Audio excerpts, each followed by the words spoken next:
Hi, this is Anthony Curlew with Gilbert Charities, where we highlight organizations that are doing good in and around Gilbert, Arizona. Today, I'd like to introduce you to Erica Ballesteros, who is the founder of the Change Project as well as the DAF project.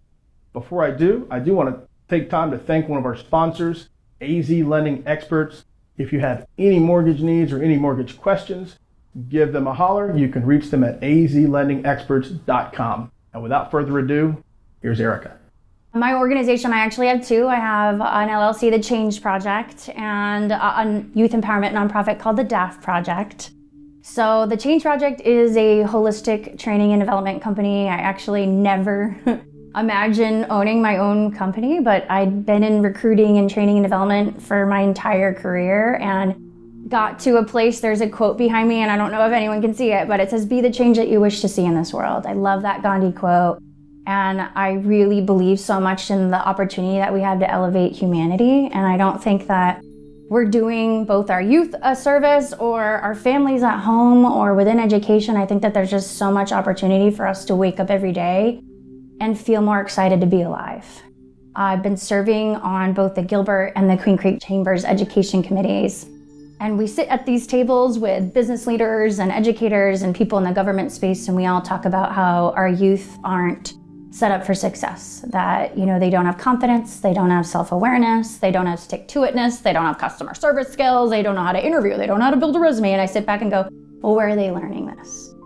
So I didn't envision starting an organization where I was going to be 75% of the work with teenagers, but in February of 2019, I decided that I was going to marry my recruiting background and my training and development background and put a course together that was going to offer workforce readiness skills and soft skill development for our youth. I'd really love for this program to be embedded in our schools. And that truly is kind of my mission, is how can we get there? Because whenever I'm doing team and leadership development and I'm doing courses within corporations, it's the soft skill stuff that ends up helping them perform at higher levels and building morale and culture and connectivity between people. If I can make a difference and help people wake up and feel excited to be alive, then I feel like I'm doing my job, specifically with our youth, because if I can help them there, then without sounding grandiose, I believe that the drug addictions, the depression, the anxiety, and even the divorce rate, I think all of those things would go dramatically down if we loved ourselves, if we believed in ourselves, if we had more hope and optimism for what the future could look like. If we are going to help our youth develop these specific skills, how could that attract more business? How could that help us build thriving, prosperous communities? Over the years now, I've had almost 150 students graduate from this program. And even though I haven't touched base with 100% of them, on record, I have 36 that have gotten jobs in our local community and 26 that have served internships. So when you think about the needs of our local employers struggling for talent, struggling for people that can come in and know how to solve problems, know how to communicate, know what they're good at. They're leading with all of the confidence that we used to complain about. And obviously I'm not impacting 100% of the students in our local schools, which leads me to, hey, how can we make a bigger difference? I am incredibly grateful for the support that we've received over the years and the awareness that this cause is getting. But we need more funding. We need people that want to invest in the development of our youth because they see the value of what that does to set them up for success in the future.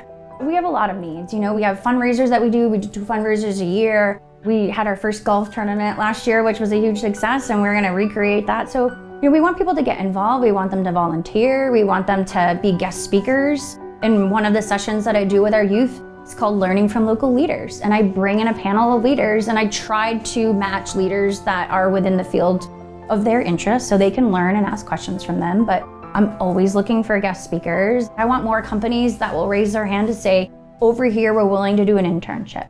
Involvement, support, raising their hand over here. And we just need more people to be aware and see the difference we are making in these lives.